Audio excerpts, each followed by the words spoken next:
Welcome back to Villanova Sports Talk here on this Thursday afternoon. Glad you could join us again. As a reminder, you can vote on our poll questions on my Twitter at WXVU David S. Well, let's take some calls throughout this segment. If you would like to call in, you can call in as Dylan is kind of faking calling in here.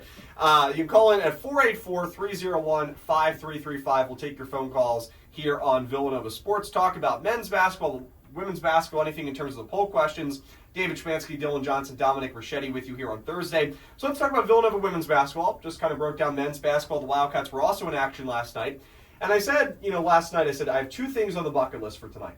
Watch the women's basketball team win, watch the men's basketball team win. And for once, they both did it consecutively on the same night. It was beautiful to watch.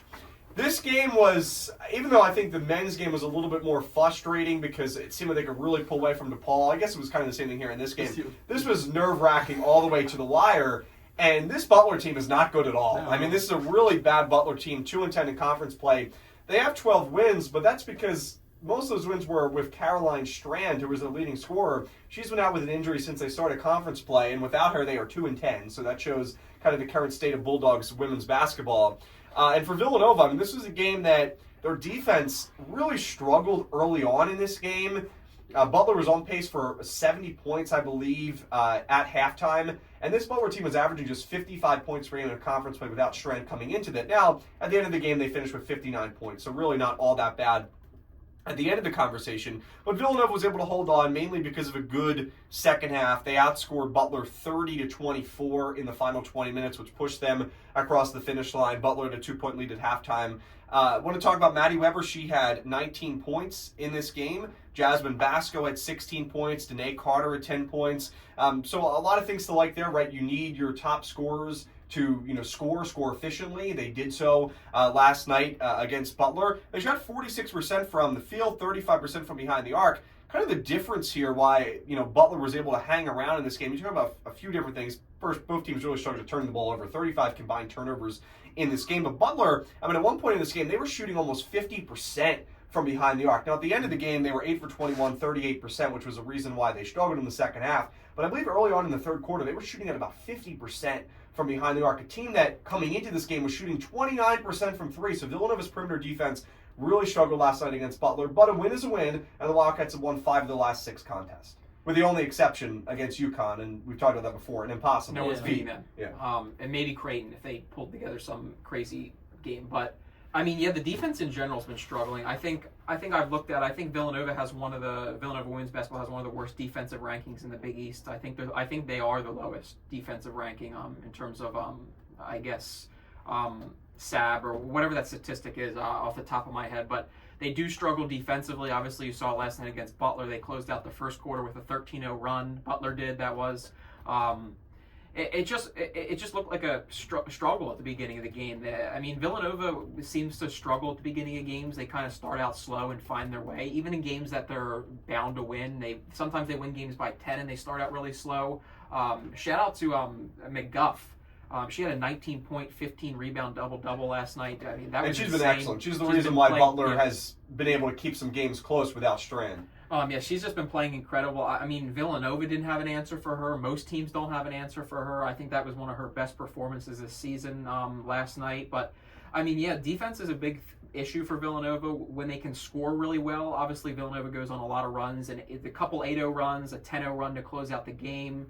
When Villanova's scoring well and they're scoring efficiently, they can win games, but if they can't score, their defense is the vulnerability, and that's what costs them games. Yeah, this game wasn't pretty by any means. Butler really had a chance to win the game, but somebody for Butler missed a three-pointer at the end of the game. I forget who it was, but yeah, they started off really slow in this game, but Denise Dillon came out in the third quarter and really locked down defensively, which they did the same thing in the Marquette game where they initially struggled, in the first half, but they really locked things down in the third quarter. And it was something similar in this Butler game where they made adjustments at halftime, and they really showed it in the third quarter and then eventually in the fourth quarter, which was really key for their victory. I thought Danae Carter played great again. I think she's been playing some really good basketball over the past few days, past few weeks as well. Jazz Bosco always seems just to get 16, 17, 18 points per night, which is really, really good. Maddie Weber's been really hot and cold this season. She had a really good game, one of her best games of the season against Butler, scored 19 points, but still, Missed a lot of threes, which is a cause for concern, I think, because you really need her to be such a threat from outside. Brent Power Cassidy added 8 points again, hit 2 threes. So this was a really, really encouraging game, I thought, for Villanova in some aspects. In other aspects, really no. Really slow start again, which is a pretty constant theme with this defense, or with this team, that they start off games pretty slow, but luckily Coach Denise Dillon does a really good job of making adjustments, throughout the game and at halftime to, pull ahead in a lot of these games. The one thing I do want to sort of see Denise Dillon is figure out what the bench situation is. I understand that Villanova wants to keep a lot of fresh legs out there, and they do have a lot of good players on their bench, but I think you don't really need both Ciceretti, Green, and Allen to play significant minutes in games. Kind of go on a basis of who has the best matchup in this one. I thought Ciceretti didn't really do much this game. She played 12 minutes and put up a Tony Snell 0 across the board. So again, I think her role, is, to play really good defense. But in this game, it felt like they needed some offense. So I don't know if she needed to play, the 12 minutes she did. Edmondson, who's, back and, looks to be at full strength, has been playing really well too, which is good to see. But I think down the stretch of these games, sort of tighten up the rotation just a little bit and, play who makes the most sense at times. So I thought, Kayla Oriole did play 15 minutes off the bench. I thought that was the right move just because she adds so much on offense and plays some pretty hard defense as well, which was good to see. But I think tighten up the rotation would benefit Villanova a little bit. Well, I think part of the issue with Villanova right now is I don't think Edmondson is 100% healthy. Mm-hmm. I also think they're trying to debate of, I think they like the starting lineup right now with Maddie Burke in there because of the shooting she provides. And I think that's kind of one of the things that Coach Dillon is thinking about is, okay, how do we manage getting Maddie Burke still a good amount of minutes? And how do we manage getting Laura Edmondson on the floor? Is she 100% healthy? She's not playing a whole lot. I don't know if she is. I don't have any information if she is or not, but I don't know if she is.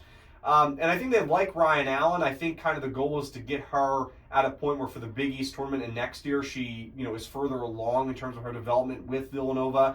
And Ciceretti, I think they like her defensive, what she brings to the table with her defensive skills. She really doesn't score. She's averaging less than a point per game. But, she'll get, in conference play, she's averaging almost 11 minutes per game. Now, some of that has been because Edmondson has been out. So I think it's a mixture of a few different things. I think Villanova is content with their starting lineup right now, but I also think they're trying to get things set for the future, whether that's coming up in the Big East tournament or next year. So that's something to keep an eye on. But I think kind of the key thing is, although Edmondson has played, is she 100% healthy? I don't know the answer to that. But she's not playing a whole lot, so maybe that does kind of tip in one direction, if you would. But kind of play devil's advocate a little bit to Dillon. I think Villanova's defense has been the reason why they are winning games. I mean, yes, when you look at their Big East statistics, they don't have the best defense in the Big East. But, I mean, you look at a lot of the games that Villanova's won, especially recently, they beat Xavier 67-52, 52 points for there. Held a very good Marquette team, in my opinion, at 53 points. And then against Butler, did burn a little bit. They did give up 59 points on the defensive side of things. But, I mean, I think their defense over the past month or so has really been what has been able to give them a chance to win some of these games. Now, St. John's is 64, DePaul to 55, who also is kind of in the middle of the pack there, an above-average team.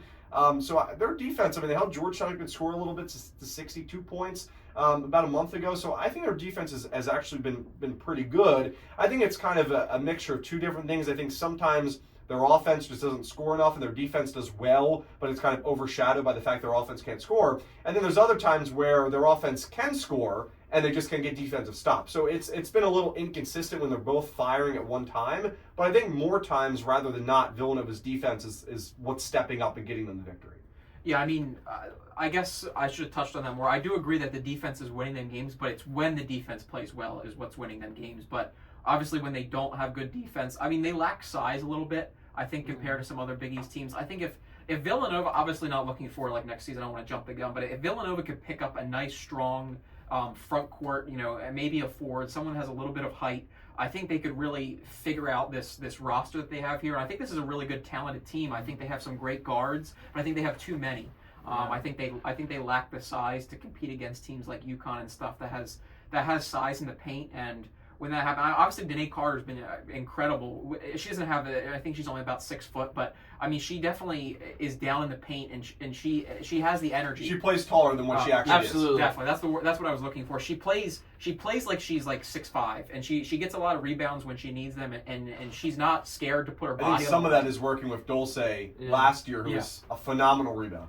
Yeah, and I'm happy that she's healthy now. Carter, that is. Obviously, we didn't get to see her last year because she was injured, but obviously she got to work with Dulce before she went off to Maryland. And I really think that Villanova has been playing some great defense, and that's what's winning them games. They struggle to score, too. I mean, it's both sides of the ball that they're struggling. They go on runs, and they also give up runs. So it's a back-and-forth battle. But I think if Villanova can improve their defense, which they have been doing, I think that they're in a better spot. And they're doing well. I'm actually surprised. I really like what I'm seeing from Villanova this year. They're not amazing, and they're not terrible. I think they're in a good spot. And obviously, if UConn wasn't in the Big East, I think the Big East would be more open. And Creighton obviously is great, but UConn's really basically blocking off the rest of this Big East from getting a Big East tournament win or possibly any wins from them. Yeah, I mean, I think Dylan touched on something really important there. That Danae Carter has been having I think a really, really good year for the Wildcats, and she does a lot on both sides of the court that a lot of times go unnoticed. I mean, she has played really good defense on bigger defenders or bigger players all year long. She averages more than a block per game, 6.2 rebounds, over 9 points per game. So the one thing that also comes with her really, really good defense is she is really aggressive on the offensive end of the court, which I really didn't expect coming into this game. I mean, she will back down anybody and try to get a layup around anybody, and she has a very, very nice touch around the basket and has really, really good footwork around the basket as well. So an underrated part, I think, of her season is her aggressiveness to score the basketball, and at times she has struggled. She misses a lot of layups at some points in time, but the added threat of an inside presence is really, really key for Villanova's offense. Because we know they have Jasmine Bosco and Maddie Weber, who are very, very talented scorers, really, really good at creating their own shot. But somebody like Danae Carter, who underneath, if she gets the basketball, she's willing to put her back to basket and try to work around you, and that's something Villanova really hasn't had in a couple of years. I mean, Christina Dawson would score a lot of points, but that's just because she grabbed like 6 offensive rebounds per game and would put them right back in, right?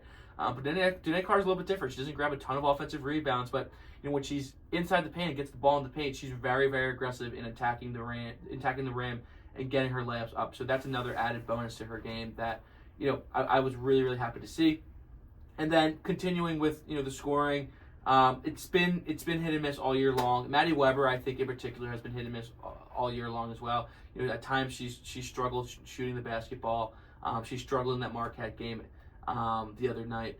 I think she finished with like 4 or 5 points in that one. I'm bringing it up right now. Finished with only 4 points, was 1 for 7 from the field. So at times she struggles, but luckily people like Brenna Paracassi and Danae Carter really pick up her slack when she struggles shooting the basketball. Yeah, and it becomes a really tough task this weekend for Villanova as they'll take on Creighton, who is 18-2 in their 20 games. In the last 20 games, their loss have come against UCLA. Good squad. Yeah, guys say good squad sarcastically. Really good squad. And then against UConn, also a really good squad. And really, UConn's toughest task in the Big East was against Creighton. I mean, the Huskies, who have been blowing teams out by 30, 40 points on a nightly basis, was able to beat Creighton by just 11 points. So something to keep an eye on there. Creighton is a very good team. Going to be a very tough game for Villanova this weekend. The Blue Jays are 19-4, 11-1 in conference play. They're averaging 74 points per game, 64 points allowed per game. They have 2 really good scorers who can score the ball very easily. Lauren Jensen, who shoots 40% from behind the arc, scoring 18 points per game. And then also Morgan Malley, who we talked about last year as well for Creighton. She's averaging more than 17 points per game, more than 5 rebounds per contest. She's shooting 50% from the field and 46% from behind the arc. So those are the 2 players to watch out for. There's not a whole lot of weaknesses in Creighton's game. I guess maybe one of the weaknesses, they're not a phenomenal rebounding team. They're okay, 33 rebounds per contest. But they're a very good team from behind the arc, 37, 38% as a team. They do a really good job at limiting turnovers. They also force 14 turnovers per game. So there's really not a whole lot of, clear weaknesses for this Creighton team. It's going to be a tough one this Saturday at the Finneran Pavilion. We'll have coverage for you on WXVU of that game as Villanova will take on Creighton on Saturday. Looking forward to that one. 2 p.m. tip-off, 1:30 p.m. will be our WXVU pregame coverage. We'll take a break here on Villanova Sports Talk. When we come back, we'll wrap things up with Dylan and Dominic. We'll talk about the poll questions. We'll be right back. And, of course, stay tuned as well. At the very end of today's program in the last 10 minutes, we'll have our WXVU lacrosse expert, Mike Masseri, going to break down the men's lacrosse season, which will start this weekend. We'll be right back after this.